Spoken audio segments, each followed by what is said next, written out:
நாளும் ஒவ்வொரு கணப்பொழுதும் எங்களோடு இருந்து பேசுகின்றவர் நம்முடைய ஆண்டவர் இயேசு. இந்த நற்கருணை ஆண்டவர், அவரையே நாங்கள் இந்த வேளையிலே எங்கள் முன்னாலே எழுந்தேற்றம் செய்து அவரை உற்று பார்த்து கொண்டிருக்கின்றோம். தூய வெண்ணிற அப்ப வடிவிலே முன்னிலையிலே பிரசன்னமாயிருக்கின்ற நற்கருணை ஆண்டவரே, நீர் உயிருள்ள விதமாய் மத்தியில் எழுந்தருளி இருக்கின்றதை நினைத்து அப்பா மனம் எண்ணம் மகிழ்ச்சியிலே திளைத்திருக்கின்றது. தூயவரே, அன்புள்ளவரே, இரக்கம் கொண்டவரே, நிறை உள்ளவரே, தியாகமானவரே, அரவணைப்பவரே, வழி நடத்துகின்றவரே, வல்லவரே, நல்லவரே, மீட்பரே, நீதியுள்ளவரே, என்றும் கணப்பொழுதும் உம்மை ஆளுகை செய்கின்றவரே, உம் பாதம் இந்த இடத்திலே இருந்து உம்மை உற்று பார்ப்பது எமக்கு மகிழ்ச்சியை தருகின்றது, சந்தோஷத்தை தருகின்றது. அப்பா, ஆழமான நம்பிக்கையோடு உம் பாதம் ஓடி வந்திருக்கின்றோம். ஏனென்றால் உம்முடைய அன்பு பெரிது, உம்முடைய இரக்கம் மேலானது, உம்முடைய கனிவு மேலானது, நீர் கூறிய வார்த்தைகள் மேலானவை. உம்முடைய பிரசன்னம் என்றும் எப்பொழுதும் இருந்து கொண்டே இருக்கின்றது ஆண்டவரே. அதனால் தான் மகிழ்ச்சியோடு இந்த இடத்தில் இருக்கின்றோம். இந்த வேளையிலே உம்மை தீப தூவ மலர்கள் கொண்டு ஆராதனை செய்ய விளைகின்றோம் அப்பா. ஏனென்றால் நீர் உலகம் முடியும் வரை என்னாலும் உங்களோடு உயிருள்ள விதத்திலே பிரசன்னமாக இருப்பேன் என்று மொழிந்தீரே. அந்த வார்த்தைகளை நம்பி அசைக்க முடியாத நம்பிக்கையோடு ஆண்டவரே இந்த இடத்திலே இருக்கின்றோம். எங்களை ஒப்பு கொடுக்க இருக்கின்றோம், எங்களை முழுமையாக ஒப்பு கொடுக்க இருக்கின்றோம். இந்த வேளையிலே இந்த நற்கருணை ஆண்டவரை ஏறெடுத்து தீப தூப மலர்களினால் அவரை ஆராதனை செய்வோம்.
நற்கருணை ஆண்டவரை தீபதூப மலர்களால் நாம் ஆராதனை செய்தோம்.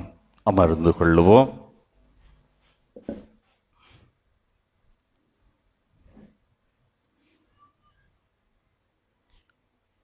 நாங்கள்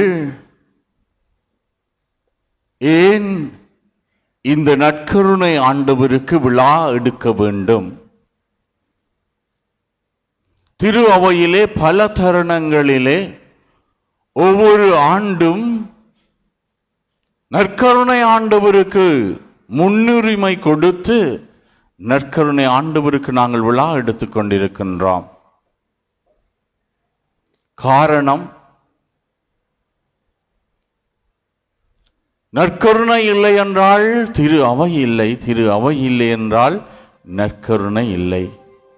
குருக்கள் இல்லை என்றால் நற்கருணை இல்லை, நற்கருணை இல்லை என்றால் குருக்கள் இல்லை. மிகவும் நெருக்கமாக எங்களோடு பின்னி பிணைந்து கொண்டு இருக்கின்றவர் இந்த நற்கருணை ஆண்டவர். ஆகவே இந்த நற்கருணை ஆண்டவர் ஒவ்வொரு நாளும் நமக்கு பல்வேறு விதமாக பல நன்மைத்தனங்களை, பல அற்புதங்களை, அருமடையாளங்களை அவர் செய்து கொண்டே வருகின்றார். இதனால் தான் நாங்கள் நற்கருணை ஆண்டவருக்கு விழா எடுக்கின்றோம். அமன் பாந்தர் அடிக்கடி பெரிய வியாழன் அன்று நற்கருணை ஆண்டவருக்கு என்று விழா, திரு இருதய, திரு இரத்த, திரு உடல் பெருவிழா இன்னும் பல்வேறு இடங்களிலே மாதத்திலே ஒரு தடவை நாங்கள் நற்கருணை ஆண்டவர் எழுந்தேற்றம் செய்து, இன்னும் திருவிழாக்களிலே நாங்கள் திருவிழாவிற்கு முதல் நாளிலே நற்கருணை ஆண்டவருக்கு பெருவிழா, இன்னும் பல்வேறு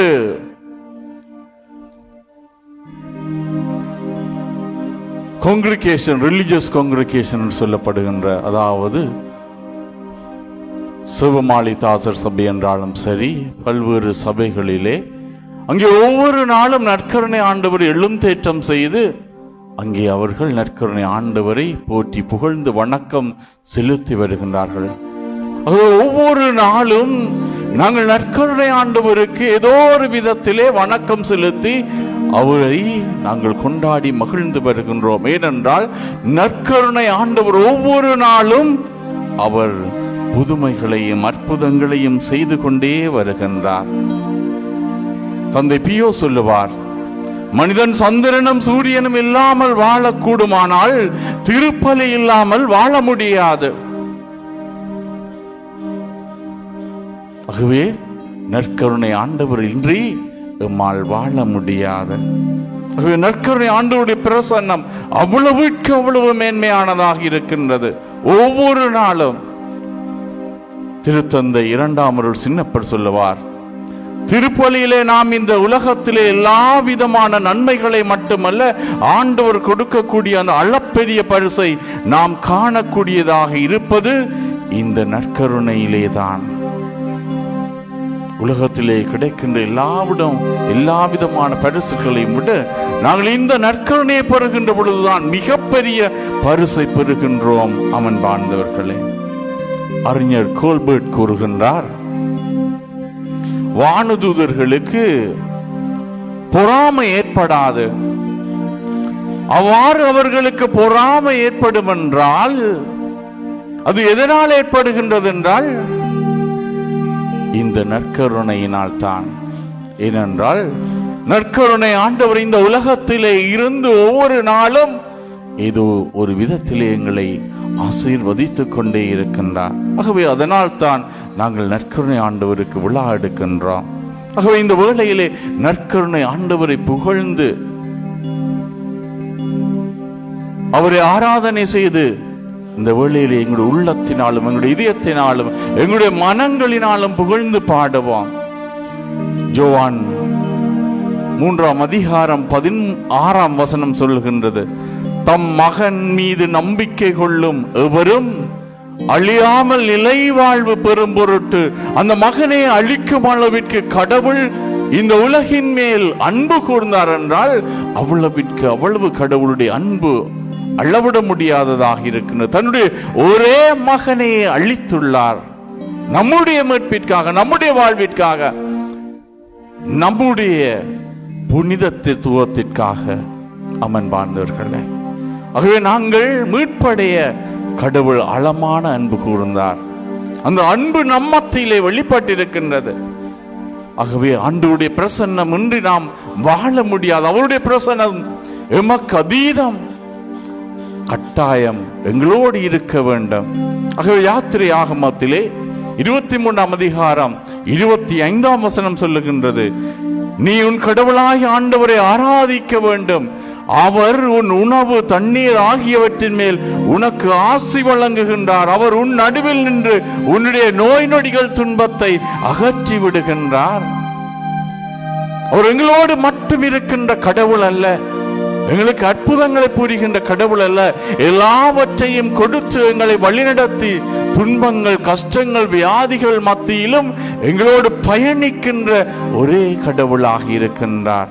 ஆகவேதான் நாங்கள் பாடுகின்றோம் திருப்பாடல் 30ஆம் அதிகாரம் 4ஆம் வசனத்திலே, இறை அன்பரே ஆண்டவரை புகழ்ந்து பாடுங்கள், அவரை நினைத்து நன்றி கூறுங்கள். ஆகவே இந்த வேளையிலே ஆண்டவரை புகழ்ந்து பாடுவாம். அவர் எங்களோடு இருக்கின்றார், மத்தியில் இருக்கின்றார். அந்த எண்ணத்தோடு ஆண்டவரை எங்களுடைய உள்ளத்தினாலும், எங்களுடைய இதயத்தினாலும், எங்களுடைய மனங்களினாலும் புகழ்ந்து பாடுவோம்.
யோவான் நற்செய்தி 14:27 உள்ளம் கலங்க வேண்டாம், என்னில் நம்பிக்கை கொள்ளுங்கள், நான் உங்கள் மன்றாட்டுக்கு செவி சாய்ப்பேன்.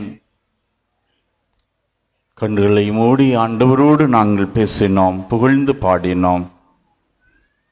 அவர் எங்கள் மத்தியில் இருக்கின்றார். எங்கே என் பெயரினால் இருவர் மூவர் கூடியிருக்கின்றார்களோ அவர்கள் மத்தியிலே நான் இருக்கின்றேன் என்று மொழிந்த ஆண்டவர் மத்தியிலே இருக்கின்றார்.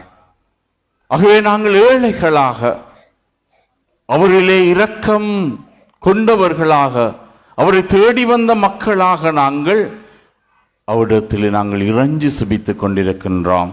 திருப்பாடல் 34:6 சொல்லுகின்றது, இந்த ஏழை கூவி அழைத்தார், ஆண்டவர் அவனுக்கு செவி சாய்க்கின்றார், அவர் எல்லா நெருக்கடிகளில் நின்று எங்களை விடுவிக்கின்றார். யார் இந்த ஆண்டவர்?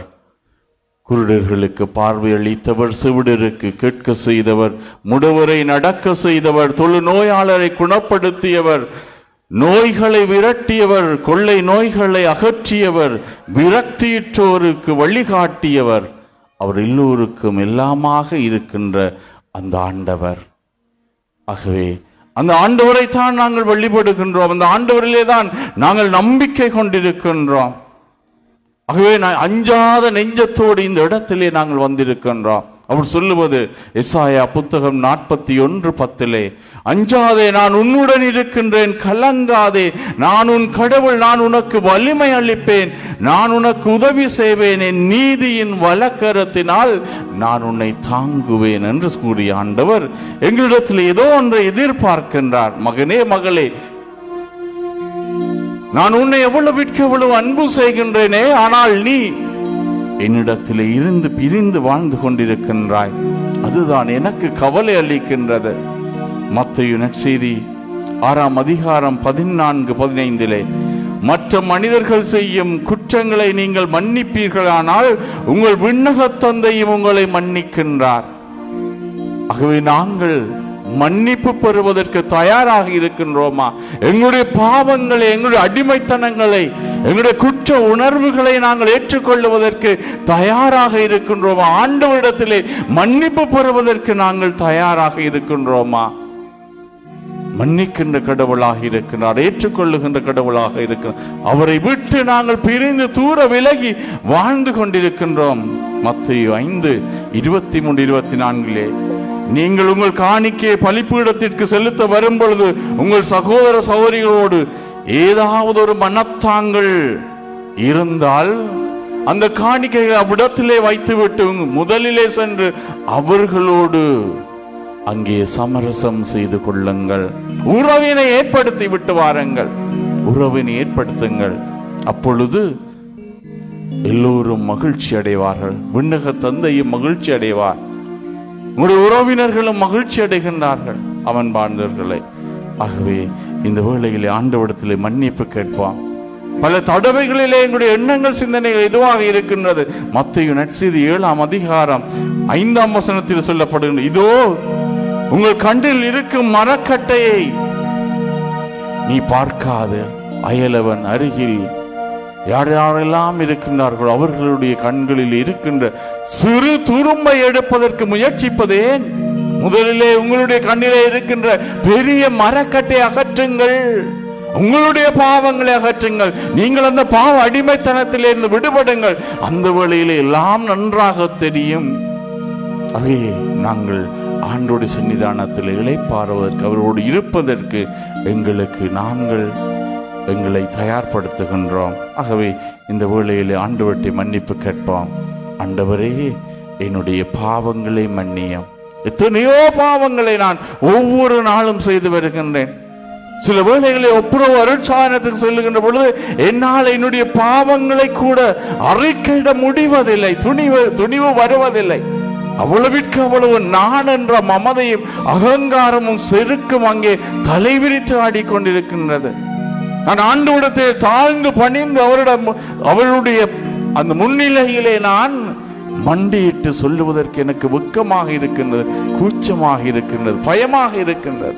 அம்மன்பாண்டு, நான் எந்த நிலையிலே இருந்து நான் பாவ அறிக்கை செய்து கொண்டிருக்கின்றேன் என்று சிந்தித்து பார்ப்போம். ஆகவே இந்த வேளையிலே எல்லா பாவங்களையும் ஆண்டவரிடத்தில் ஒப்புக் கொடுத்து மன்னிப்பு கேட்போம்.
ஆண்டவர் தருகின்ற உயிருள்ள வார்த்தைக்கு செவி மடுக்க அனைவரும் எழுந்து நிற்போம்.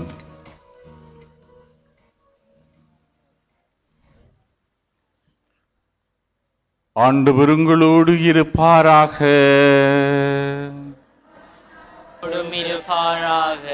தூய யோவான் எழுதிய பரிசுத்த நற்செய்தியிலிருந்து வாசகம். ஆண்டவரே, மாட்சி உமக்கே. யோவான் நற்செய்தி அதிகாரம் 6 வசனங்கள் 1 தொடக்கம் 15 முடிய. இயேசு கலிலேயா கடலை கடந்து மறுகரைக்கு சென்றார். அதற்கு திபேரிய கடல் என்றும் பெயர் உண்டு. உடல் நலமற்றோருக்கு அவர் செய்து வந்த அரும் அடையாளங்களை கண்டு மக்கள் பெருந்திரளாய் அவரை பின்தொடர்ந்தனர். இயேசு மலை மேலேறி சீடர்களோடு அமர்ந்தார். யூதருடைய பாஸ்கா விழா அண்மையில் நிகழ இருந்தது. இயேசு நிமிர்ந்து பார்த்து மக்கள் பெரும் திரளாய் அவரிடம் வருவதைக் கண்டு, அவர்கள் உண்பதற்கு நாம் எங்கிருந்து அப்பம் வாங்கலாம் என்று பிலிப்புவிடம் கேட்டார். தாம் செய்ய போவதை அறிந்திருந்தும் அவரை சோதிப்பதற்காகவே இக்கேள்வியை கேட்டார். பிலிப்பு மறுமொழியாக, 200 தெனாரியத்திற்கு அப்பம் வாங்கினாலும் ஆளுக்கு ஒரு சிறு துண்டும் கிடைக்காதே என்றார். அவருடைய சீடரில் ஒருவரும் சீமோன் பேதுருவின் சகோதரருமான அந்திரேயா, அங்கே சிறுவன் ஒருவன் இருக்கின்றான், அவனிடம் 5 வாற்கோதுமை அப்பங்களும் 2 மீன்களும் உள்ளன, ஆனால் இத்தனை பேருக்கு இவை எப்படி போதும் என்றார். இயேசு மக்களை அமர செய்யுங்கள் என்றார். அப்பகுதி முழுவதும் புல் தரையாய் இருந்தது. அமர்ந்திருந்த ஆண்களின் எண்ணிக்கை ஏறக்குறைய 5000. இயேசு அப்பங்களை எடுத்து கடவுளுக்கு நன்றி செலுத்தி அமர்ந்திருந்தோருக்கு கொடுத்தார். அவ்வாறே மீன்களையும் பகிர்ந்தளித்தார். அவர்கள் வேண்டிய மட்டும் கிடைத்தது. அவர்கள் வயிறார உண்டபின் ஒன்றும் வீணாகாதபடி எஞ்சிய துண்டுகளை சேமித்து வையுங்கள் என்று தம் சீடரிடம் கூறினார். மக்கள் உண்ட பின்பு 5 வாற்கோதுமை அப்பங்களில் இருந்து எஞ்சிய துண்டுகளை சேர்த்தார்கள். சீடர்கள் 12 கூடைகளில் நிரப்பினார்கள். இயேசு செய்த இந்த அரும் அடையாளத்தை கண்ட மக்கள், உலகிற்கு வர இந்த இறைவாக்கினர் உண்மையில் இவரே என்றார்கள். அவர்கள் வந்து தம்மை பிடித்து கொண்டு போய் அரசராக்கப் போகின்றார்கள் என்பதை உணர்ந்து இயேசு மீண்டும் தனியாய் மலைக்கு சென்றார். இது கிறிஸ்து வழங்கும் பரிசுத்த நற்செய்தி. சற்று அமருங்கள். ஒருமுறை சாலோம் வேர்ல்டு யூடியூப் அதிலே ஒரு இளைஞனுடைய சாட்சியம் அங்கே மிகவும் வலுவாக எடுத்து எம்பப்படுகின்றது. நீங்கள் போய் இன்டர்நெட்டிலே சாலோம் வேர்ல்டு யூடியூப் அதில் அடித்து பார்த்தீர்கள் என்றால் அங்கே அவருடைய சாட்சியம் இருக்கின்றது. ஒரு சிறுவன், அவன் 8 வயதிலே இருக்கின்ற பொழுது முஸ்லிம் சமயத்தை சார்ந்தவன், இஸ்லாம் மதத்தை சார்ந்தவன். அவனுடைய வீட்டிற்கு அருகிலே ஒரு ஆலயம் இருக்கின்றது. அந்த ஆலயத்திலே திருமண திருப்பலி ஒன்று இடம்பெற்றுக் கொண்டிருக்கின்றது. ஆகவே எவ்வாறு இந்த திருமண திருப்பலி இடம்பெறுகின்றது என்று பார்ப்பதற்கு அவன் விருப்பம் கொண்டு அவன் அங்கே போகின்றான். அடிக்கடி அவன் அந்த ஆலயத்திற்கு சென்று அங்கே என்ன நடக்குது என்று பார்ப்பது வழக்கம். ஆனால் அன்று அவனுக்கு இன்னும் ஒரு ஆசை, விருப்பம். ஆகவே அந்த திருமண திருப்பலியிலே எல்லாம் நடைபெற்று அங்கே நற்கருணை கொடுக்கப்பட்டு கொண்டிருக்கின்றது. மக்கள் எல்லோரும் நற்கருணை பெற்றுவிட்டு போகின்றார்கள். நன்றாக அவதானித்தவன் அவனும் சென்று அந்த நற்கருணை கொடுக்கின்ற லைனிலே சென்று கிறிஸ்தவர்கள் போல, கத்தோலிக்க கிறிஸ்தவர் போலவே எல்லா செயற்பாடுகளையும் செய்து அவன் அங்கே நற்கருணை பெற்று உண்டு விட்டு வருகின்றான். ஆனால் அவன் அந்த 8 வருடமும் அவனுக்கு சிறு வயதிலே இருந்து அவனுடைய வாய் பேச முடியாது, கதைக்க முடியாத சிறுவன். ஆகவே இவன் தன்னோடு சில நண்பர்களோடு இருந்தவன்.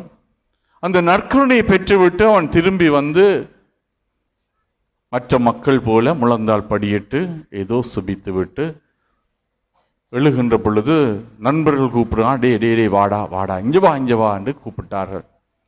போய் அவர்களோடு இருந்து அவனும் அந்த நண்பர்கள் கூப்பிட்டதற்கு இணங்க அவனும் போய் நின்று அவர்களோடு பேச தொடங்குகின்றான். அவர்கள் ஏதோ ஒன்று கேட்க கேட்க இவனும் தன்னுடைய பாட்டிலே அவன் கதைக்க தொடங்கிவிட்டான்.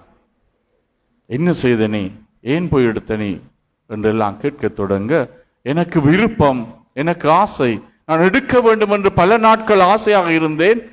நான் இன்று இந்த நற்கருணை எல்லாரும் பெறுகின்றார்கள், நானும் சாப்பிட வேண்டும் என்று ஆசை மேல் ஆசையாக போய் எடுத்து வந்தேன்.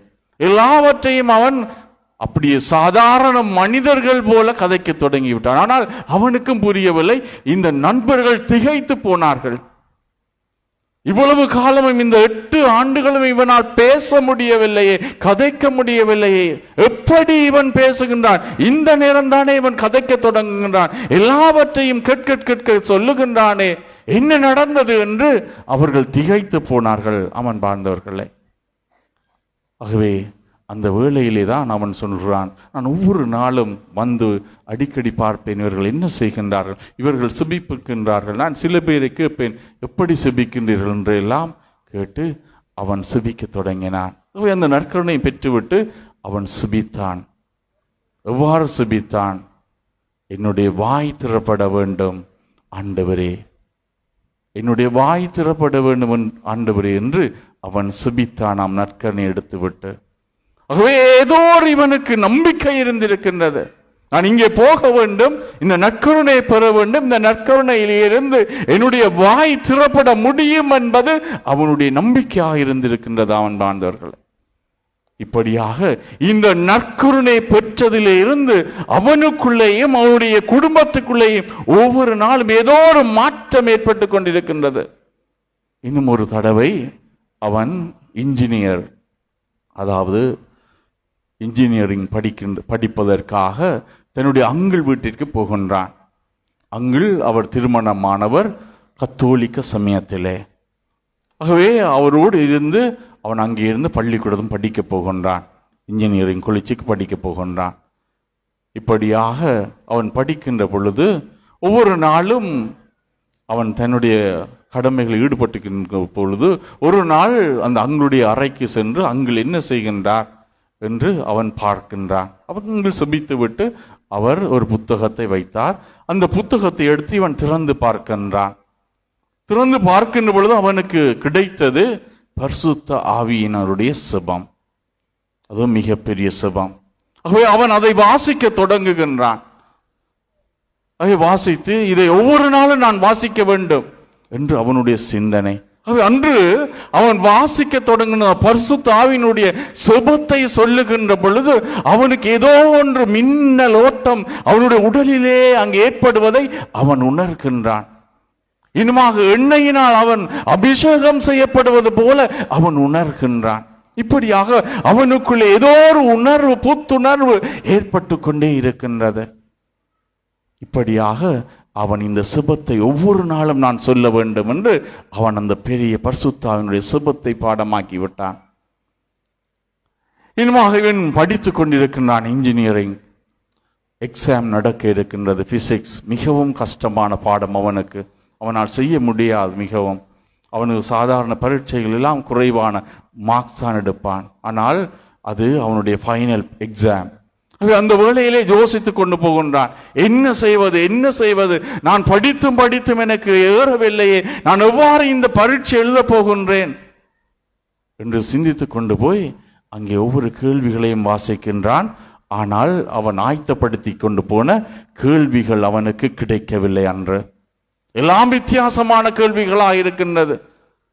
ஏதோ கண்ணிலே பட்ட தெரிந்த கேள்விகள். ஆனால் அதற்கு அவனால் விடியளிக்க முடியவில்லை, என்றால் ஆயத்தம் செய்ய முடியவில்லை. அவன் என்ன செய்கின்றான் என்றால், அவனுக்கு அந்த நேரத்தில் ஏற்பட்டது, நான் இந்த செபத்தை சொல்ல வேண்டும். அந்த பரிசுத்த ஆவியினுடைய செபத்தை அவன் சொல்ல தொடங்கினான்.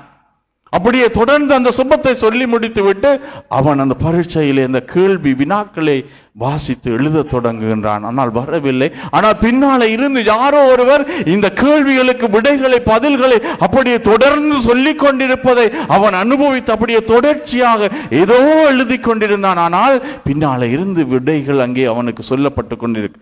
அவன் பரீட்சையிலே மிகவும் திறம்பட எல்லா வினாவுக்கும் அங்கே பதிலளிக்கின்றான். அதிலே அந்த பரீட்சையிலே மிகவும் ஒரு உயர்ந்த புள்ளியை அவன் பெறுகின்றான். ஏனென்றால் அந்த பரிசுத்த ஆவியினுடைய செபம் அவனுக்கு வலு கொடுத்தது. பரிசுத்த ஆவியானவர் அவனை வழிப்படுத்தினார், அவனை நெறிப்படுத்தினார். அவனுடைய உள்ளத்திலே அவனுடைய மனதிலே இருந்து எல்லாவற்றையும் கற்றுக் கொடுத்து கொண்டே இருந்தார். அவன் வாழ்ந்தவர்களே இப்படியாக இன்னும் அடுத்தடுத்து அவனுடைய குடும்பத்திலே பல பல புதுமைகள். ஒரு முறை அவனுடைய தகப்பன் மிகவும் பாரிய ஒரு ஆபத்திலே ஆக்சிடென்டிலே சந்தித்து விட்டார். அவருடைய முதுகெலும்பு அங்கே இயங்க முடியவில்லை. அங்கே எல்லாம் தூளாக போய்விட்டது. எப்படி தப்புவதென்று தெரியாது. நவம்பர் 1 வைத்தியர்கள் குறித்து விட்டார்கள், இவன் இந்த அப்பா நவம்பர் 1 இறந்து விடுவார். இவன் அங்கே பள்ளிக்கூடத்தில் தொடர்ந்து கற்றுக்கொண்டிருக்கின்றான். ஆனால் அப்பாவுடைய எல்லாவற்றையும் கேட்டு அறிந்து விட்டான். அப்பா சாக போகின்றார், இதுதான் அவனுடைய எண்ணமாக இருக்கு. ஆனால் அவர் ஆக்சிடென்ட் பட்டதில் இருந்து ஒவ்வொரு நாளும் ஆலயத்திற்கு போவான். அங்கே போயிருந்து நற்கருணை ஆண்டவருக்கு முன்னாலே செபித்து விட்டு வருவான். ஏனென்றால் ஆண்டவர், இந்த நற்கருணை ஆண்டவர் தான் என்னுடைய வாயை திறந்தவர், இன்னுமாக என்னுடைய பரீட்சையிலே தோற்றுவித்தவர். இந்த நற்கருணை ஆண்டவர் கட்டாயம் என்னுடைய அப்பாவையும் குணப்படுத்துவார் என்ற அந்த அசைக்க முடியாத நம்பிக்கையோடு இருந்து சபித்துக் கொண்டிருக்கிறார். ஆனால் வைத்தியர்கள் கைவிட்டு விட்டார். 1 நவம்பர் கட்டாயம் இவர் வாழ முடிய இறந்து விடுவார். ஆகவே இப்படியாக நாட்கள் உருண்டோடி கொண்டிருக்கின்றன. நவம்பர் 1 பல கோள்கள் வருகின்றது. அப்படி அம்மாவுடைய கோல் அடிச்சு கொண்டே இருக்கின்றது அவனுடைய போனுக்கு. ஆனால் அவனை எடுக்க முடியவில்லை. நான் எடுக்க மாட்டேன் என்றால் மிகவும் துயரமான செய்தியை கேட்கப் போகின்றேன் என்று அவன் சிந்தித்துக் கொண்டிருக்கின்ற வேளையிலே அப்பொழுது ஆண்டவர் அவனோடு பேசுகின்றார். மகனே, உன்னுடைய அம்மா அல்லவா உனக்கு தொலைபேசி எடுக்கின்றார், எடுத்து ஆன்சர் பண்ணு என்று அவன் எடுத்து அம்மா என்று கேட்கின்ற பொழுது அங்கே அப்பா பதிலளிக்கின்றார். எவ்வாறு பதிலளிக்கின்றார்? என்னுடைய அம்மா இன்னும் பலர் சேர்ந்து எனக்காக திருப்பலி ஒப்பு கொடுத்தார்கள். அந்த திருப்பலியில அந்த ஆண்டவர் இயேசு பலியானார். அந்த ஆண்டவர் இயேசு பலியானதை நான் உணர்ந்து கொண்டேன். அவர் எனக்காக பலியானார், எனக்காக பலியாகி அவர் எனக்காக வாழ்வை பெற்று தந்தார். அதை நான் என்னுடைய வாழ்க்கையிலே உணர்ந்திருக்கின்றேன் என்று அந்த அப்பா மகனுக்கு பதில் சொல்லுகின்றார். அவன் வாழ்ந்தவர்களே, இதுதான் பல்வேறு ஒவ்வொரு நாளும் நாங்கள் நற்கருணையை அனுபவிக்கின்ற பொழுது, நற்கருணையை நாங்கள் உண்மையாகவே நம்புகின்ற பொழுது, விசுவசிக்கின்ற பொழுது உண்மையான அற்புதங்கள் ஒவ்வொரு நாளும் எங்களுடைய வாழ்க்கையிலே நடந்தேறிக் கொண்டிருக்கின்றது. இனிமாக தொடர்ந்து அவனுடைய குடும்பம் கத்தோலிக்க குடும்பமாக அங்கே மனமாற்றம் அடைந்து அவர்கள் திருமுழுக்கு பெறுகின்றார்கள். அவனுடைய தங்கை அங்கே ஒரு உத்தரவர சபையிலே சேர்ந்து அங்கே கன்னியாஸ்திரியாக மாறுகின்றார். ஆமன்பான் எல்லோரும் கத்தோலிக்கர்களாக மாறினார்கள். இந்த கத்தோலிக்க குடும்பத்தை பார்த்து, இவர்கள் மாறியதை பார்த்து இன்னும் பல மக்கள் அவர்களினால் மனமாற்றம் பெற்று இந்த நற்கருணை ஆண்டவர்களில் நம்பி வாழ்ந்து கொண்டிருக்கின்றார்கள். அமன்பார்ந்தவர்களே, இந்த நற்கருணை ஆண்டவர் சாதாரண நற்கருணை ஆண்டவர் அல்ல. அவர் இந்த நற்செய்தியிலே மக்கள் அழுத்தம் திருத்தமாக ஏதோ ஒன்றை சொல்லி நிற்கின்றார். பாருங்கள், விண்ணுலகத்திலே இருந்து இறங்கி வந்த வாழ்வு தரும் உணவு நானே. என்னுடைய உணவை, என்னுடைய தசையை, என்னுடைய இரத்தத்தை உண்டு குடிப்பவர்கள் முடிவில்லாத வாழ்வு பெறுவார்கள். இந்த உலகத்திலும் அவர்கள் மகிழ்ச்சி அடைவார்கள், வாழ்வு பெறுவார்கள், சந்தோஷமான வாழ்வு, அமைதியான வாழ்வு பெறுவார்கள். அது எப்படி பெற முடியும்? அதைத்தான் ஆண்டவர் ஏற்கனவே அந்த 2 புதுமைகளூடாக நமக்கு சொல்லி நிற்கின்றார்.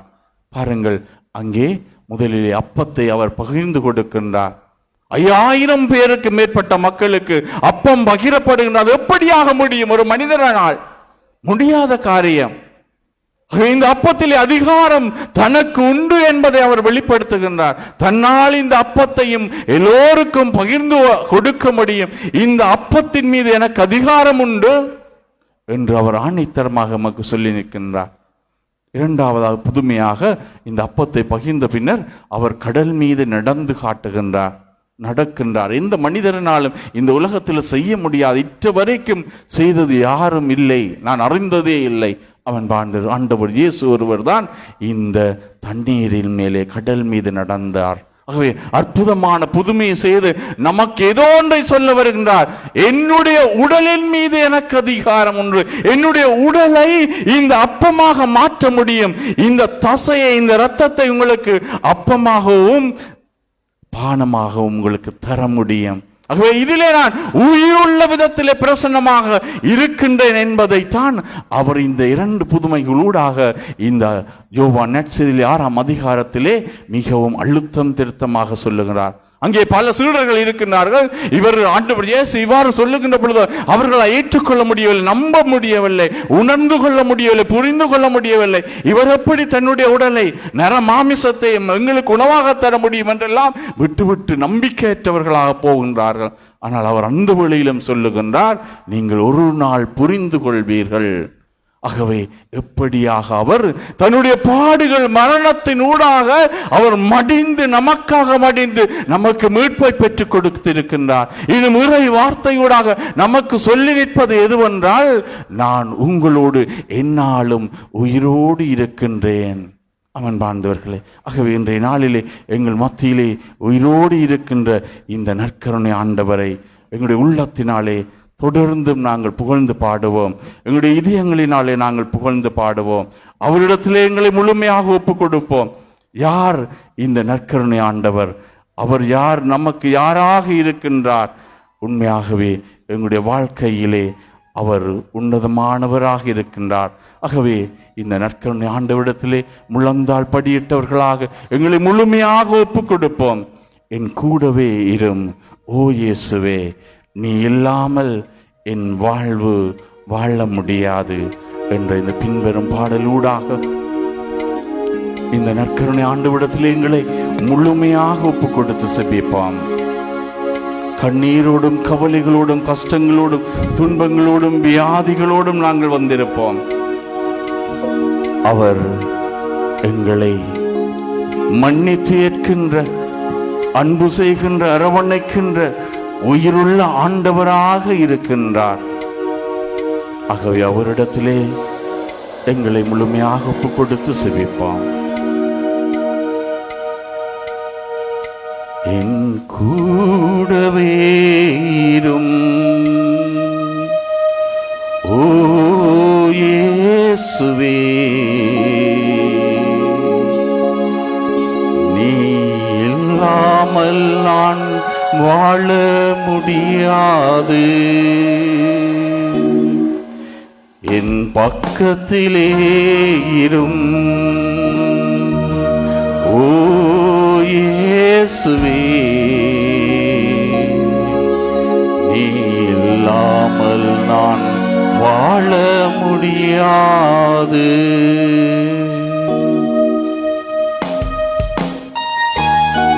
என்னுடைய வாழ்க்கை இருள் அடைந்திருக்கின்றது. என்னுடைய வாழ்க்கையை சுற்றி வெளிச்சமே இல்லை.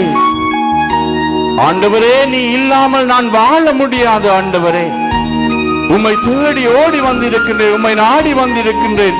இருளான என் வாழ்விலே வெளிச்சம் தருவீர் என்ற நம்பிக்கையோடப்பா, உம்முடைய வெளிச்சத்திலே நான் வாழுவதற்கு, உம்முடைய கிருபையிலே நான் வாழுவதற்கு ஆண்டவரே, இந்த தருணத்திலே நான் கண்ணீரோடும் கவலைகளோடும் வந்திருக்கின்றேன். ஆண்டவரே, அன்று எசேக்கியா இறைவாக்கினர் ஒரு அரசர், அவர் தன்னுடைய வாழ்க்கையிலே வாழ்ந்து கொண்டிருக்கின்ற பொழுது எசாயா இறைவாக்கினர் போய் சொல்லுகின்றார், நீ சாக போகின்றாய், உன்னுடைய பாவ அக்கிரமங்களினால் நீ இழந்து விட போகின்றாய், ஆகவே உன்னை தயார் செய் என்று சொல்லுகின்ற பொழுது, அவர் எசேயா அந்த இடத்திலிருந்து வருகின்ற பொழுது எசேக்கியா என்ன செய்கின்றார்? மக்களை பார்க்க முடியாது, கண்களை மூடியவராக அவர் சுவர் பக்கமாக திரும்பி இருந்து செபிக்கின்றார், கண்ணீர் சிந்தி அழுகின்றார்.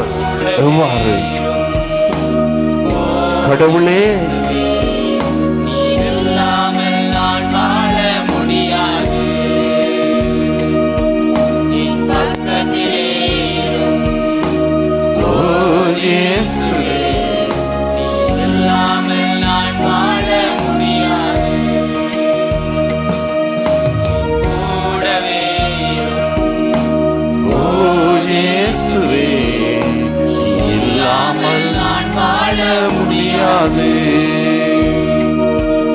என் பக்கத்திலே இரும். ஓ இயேசுவே, இல்லாமல் நான் வாழ முடியாது. இருளான வாழ்க்கையிலே வெளிச்சமானிரே, உயிரற்ற வாழ்க்கையிலே ஜீவனானிரே. இருளான வாழ்க்கையிலே வெளிச்சமானிரே, உயிரற்ற வாழ்க்கையிலே ஜீவனானிரே.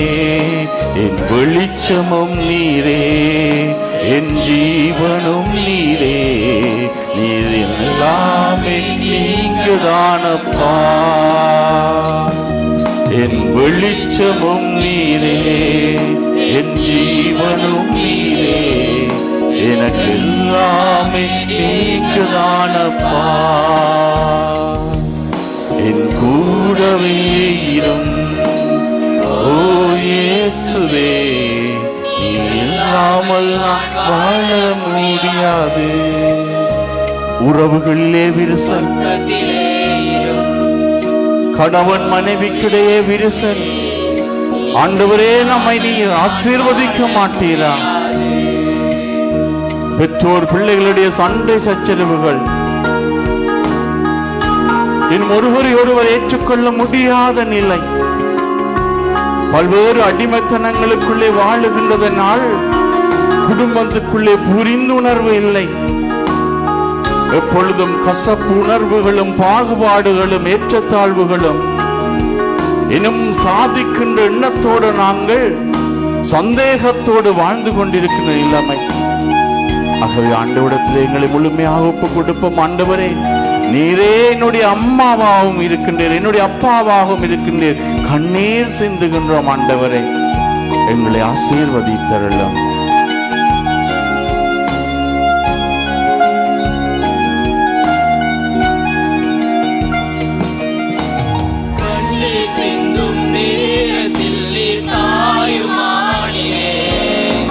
காயப்பட்ட நேரத்தில் நீர் தகப்பனானீரே, கண்ணீர் சிந்தும் நேரத்தில் நீர் தாயுமானீரே. காயப்பட்ட நேரத்தில் நீர் தகப்பனானீரே, என் அம்மாவும் நீரே, என் அம்மாவும் நீரே, எல்லாமே நீங்கதானப்பா.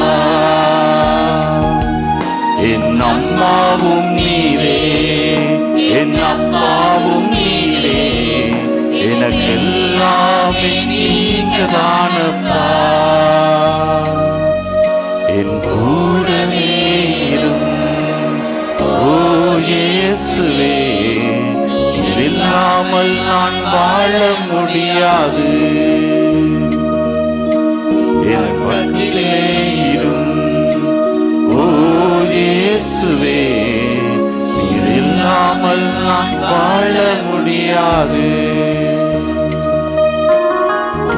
நோய் நொடிகள் துன்பங்களோடு நாங்கள் வாழ்ந்து கொண்டிருக்கின்றோம். நாங்கள் குணமாக முடியாது, இந்த நோய் நொடிகளிலிருந்து விடுபட முடியாது என்ற எண்ணத்தோடு வாழுகின்றான் நிலையிலே இருக்கின்றான். ஆண்டவரே, எங்களுடைய உள்ளத்திலே, எங்களுடைய மனங்களிலே, எண்ணங்களிலே பல்வேறு பிரச்சனைகள், இதயத்திலே கோளாறு, தலை வலி, கண் பிரச்சனை, காது கேட்கவில்லை, கைகால் இயங்கவில்லை, இடுப்புகளிலே கோளாறு, இன்னும் பிள்ளை பாக்கியம் இல்லாத நிலை, தீராத வியாதிகளோடு நாங்கள் தொடர்ந்து வாழ்ந்து கொண்டிருக்கின்றோமே அப்பா. உம்முடைய தூய ஆவியானவரை எங்கள் மத்தியிலே அனுப்பும். உம்முடைய கரத்தினால் எங்களை தொட்டு குணப்படுத்தும் அப்பா. அந்த வேளையிலே நாங்கள் குணம் பெறுவோம், நாங்கள் சுகமடைவோம் ஆண்டவரே. ஆண்டவரை நோக்கி இந்த வேளையிலே வியாதியின் நேரத்தில் நீர் வைத்தியனானீர், சோதனை நேரத்தில் நண்பரானீரே ஆண்டவரே என்று பாடுவோம்.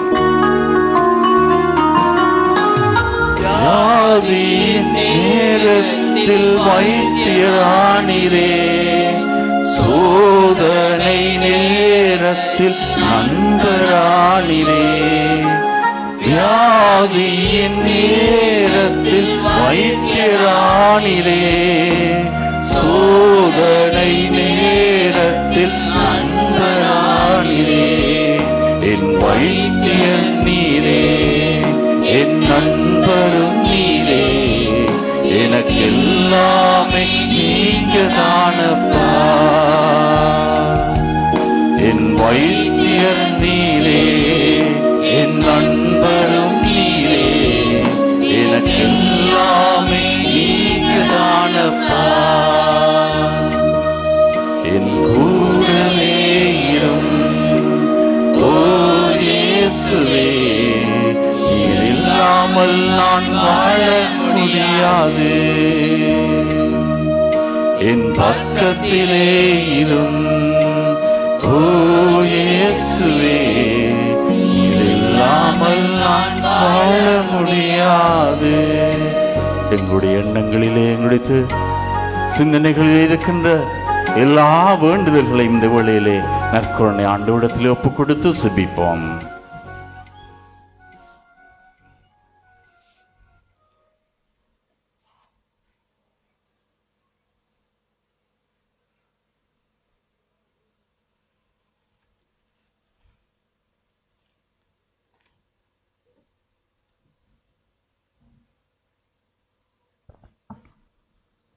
நல்ல ஆயனே இறைவா, இறைவனின் பணியை தொடர்ந்து செய்ய நீர் அழைத்த திருத்தந்தை, ஆயர், குருக்கள் மற்றும் துறவியர் அனைவரையும் நிறைவாக ஆசீர்வதித்தருளும்.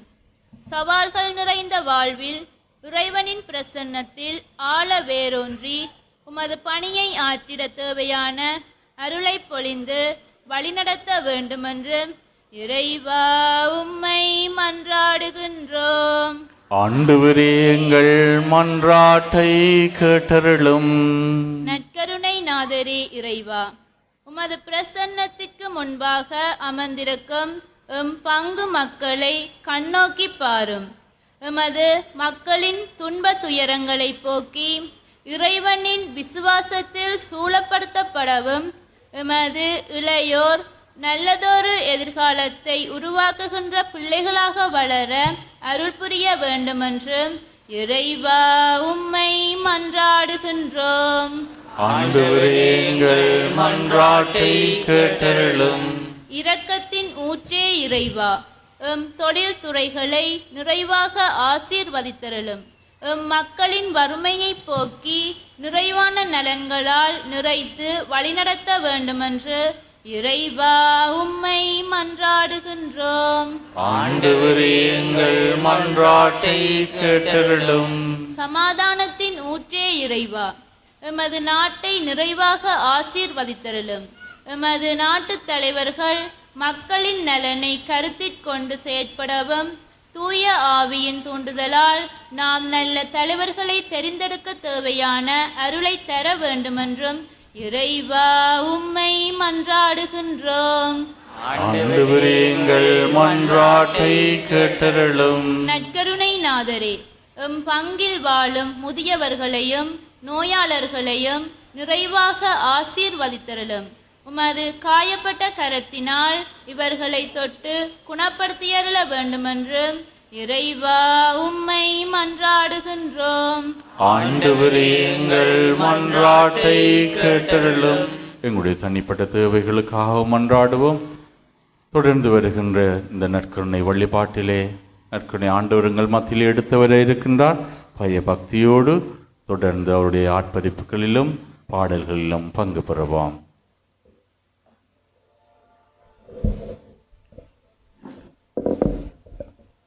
நற்கருணை ஆண்டவருடைய பவனி வேளை எங்களுக்கு ஆழமான செபத்தின் வேளை.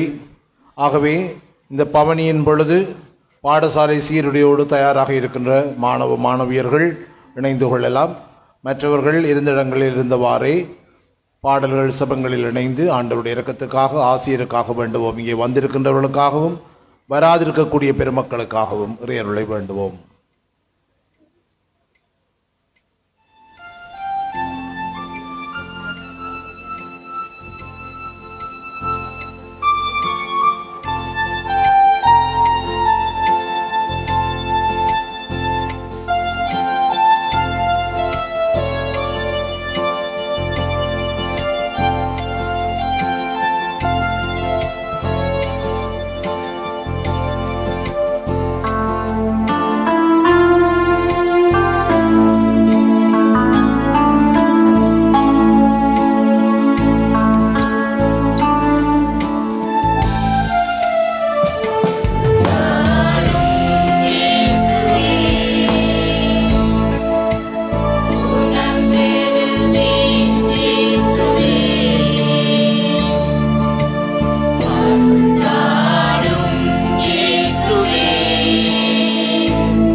பார்த்திமேயு என்ற சிறுவன். அந்த மனிதன் வழியோரத்திலே இருந்து பிச்சை கேட்டுக் கொண்டிருக்கின்றான். யார் அங்கு பயணிக்கின்றார்கள் என்பதை அறிந்து தெரிந்தவனாய் அவன் சுபிக்கின்றான். விடாப்பிடியாக சுபிக்கின்றான், தொடர்ந்து சுபிக்கின்றான். இந்த மனிதனால் தான் நான் பார்வை பெற முடியும் என்பது அவனுடைய நம்பிக்கையாக இருக்கின்றது. ஆகவேதான் ஆண்டவர் இயேசுவை பார்த்து, தாவீதின் குமாரனே என் மேல் இரக்கம் வையும் என்று சுபிக்கின்ற பொழுது அவன் பார்வை பெற்றான். பல குருடர்கள் பார்வை பெற்றார்கள், செவிடர்கள் அங்கே செவி கேட்க செய்தது. முடவர்கள் நடந்தார்கள். பல நோய்களால், தீராத வியாதிகளால் துன்புற்றவர்கள் குணம் பெற்றார்கள். ஆகவே தொடர்ந்து நாங்கள் இந்த ஆண்டவர் இயேசு என்று நோக்கி மன்றாடுவோம். நாங்கள் வேறு யாரிடம் போவோம்? ஆண்டவரே, நீரே எமக்கு வாழ்வளிக்கின்ற உன்னதமான தெய்வமாக இருக்கின்றேன். ஆகவே இந்த நற்கருணை ஆண்டவரை ஏறெடுத்து பாடுவோம்.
எங்களை ஆசீர்வதிக்கட்டும், எங்களுடைய குடும்பங்களை ஆசீர்வதிக்கட்டும், எங்களுடைய தனிப்பட்ட வாழ்வினை ஆசீர்வதிக்கட்டும்.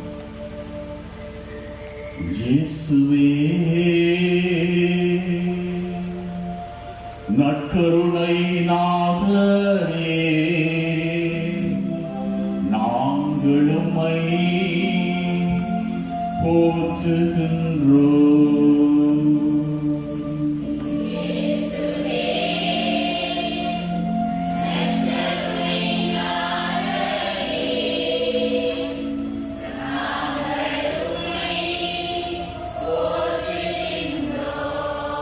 இயேசுவே,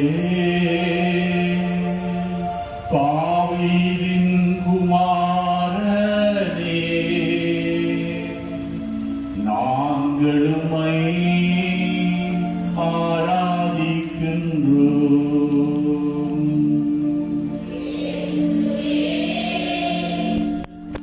தாவீதின் குமாரனே,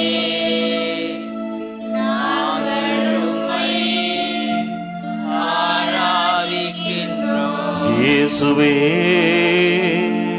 மரியாளின் மைந்தரே,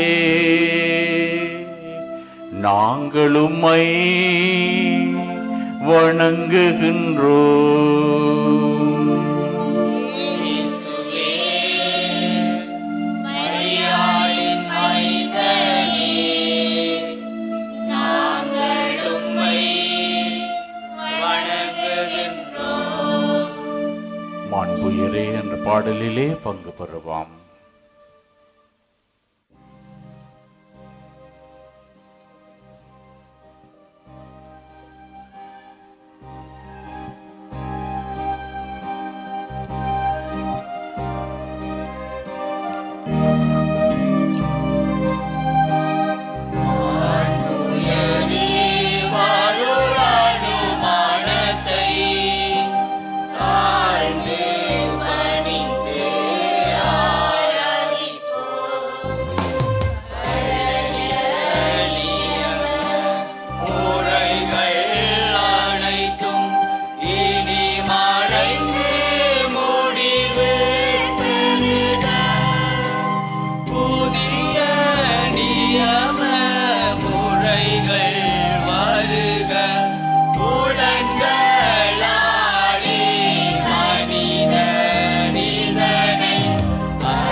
சுபிப்போமாக. பரலோக அப்பத்தை அவர்களுக்கு எடுத்து கொடுத்தருளினே.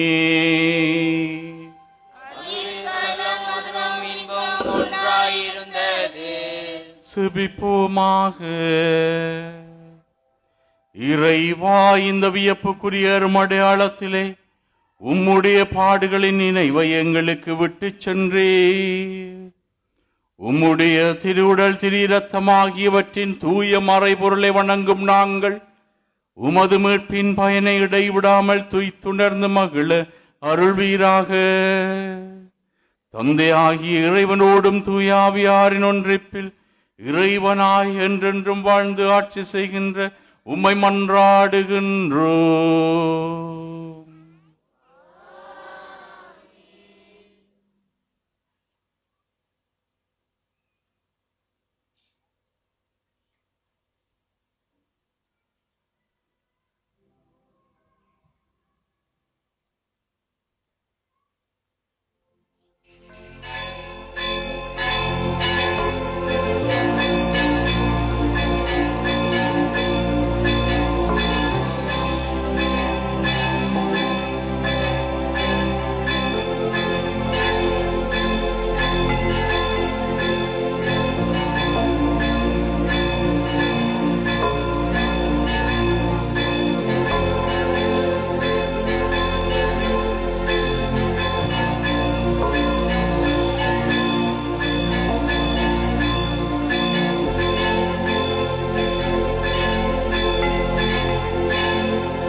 இயேசு கிறிஸ்துநாதருடைய திருவாக்குறுதிகளுக்கு நாங்கள் தகுதியுள்ளவர்களாகும்படியாக புனித சூசையப்பரே எங்களுக்காக செபிப்போமாக. இறைவா, அனைத்தையும் உருவாக்கியவரே, மனிதர் உழைக்க வேண்டும் என்னும் நெறிமுறைகளை வகுத்துள்ளீரே. அதனால் புனித ஜோசப்பின் எடுத்துக்காட்டாலும் பாதுகாவலாலும் நீர் கட்டளையிட்டதை நாங்கள் நிறைவேற்றவும் நீர் வாக்களித்த பரிசை பெற்றுக் கொள்ளவும் அருள் புரிவீராக. எங்கள் ஆண்டவராகிய கிறிஸ்து வழியாக உம்மை மன்றாடுகின்றோம். அன்பான ஆண்டவரே, இந்த நாளுக்காக உமக்கு நன்றி கூறுகின்றோம். எங்களோடு பயணித்திருக்கின்றீர் என்பதை இந்த தருணத்திலே நாங்கள் உணர்ந்திருக்கின்றோம். ஆண்டவரே, இந்த நற்கருணை ஆண்டவரிலே இன்னும் அதீதமான நம்பிக்கை கொண்டு உம்மை தேடுகின்ற, உம்மை புகழுகின்ற, உம்மை பறைசாற்றுகின்ற மக்களாக தொடர்ந்து எங்களை ஆக்கியெல்லாம். ஆண்டவரே, இந்த ராப்பொழுதை ஆசீர்வதித்தெல்லாம் நாங்கள் அமைதியான ராப்பொழுதிலே உம்மை அனுபவிக்கவும் உம்மை காணவும், இன்னும் துயில் கொள்கின்ற பொழுது சகலவிதமான ஆபத்துக்கள், பயங்கரங்கள், பில்லி சூனியங்கள், சாத்தானின் கடிபடிகள் அனைத்திலுமே இருந்து எங்களை பாதுகாத்தெல்லாம். இன்னும் அன்னை மரியாளின் பரிந்துரை நமக்கு இருக்கின்ற பொழுது எந்தவித ஆபத்தும் நிகழுவதில்லை என்று அந்த அசைக்க முடியாத நம்பிக்கையோடு அவள் ஊடாக ஆண்டவிடத்தில் சுபிப்போம். மரியாயே,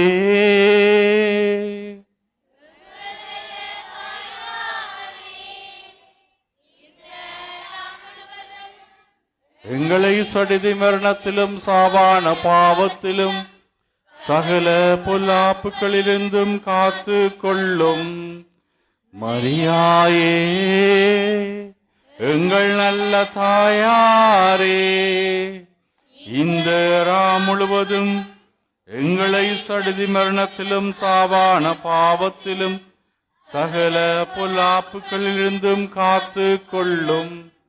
மரியாயே, எங்கள் நல்ல தாயாரே, இந்த முழுவதும் எங்களை சடிதி மரணத்திலும் சாவான பாவத்திலும் சகல பொல்லாப்புகளிலிருந்தும் காத்து கொள்ளும்.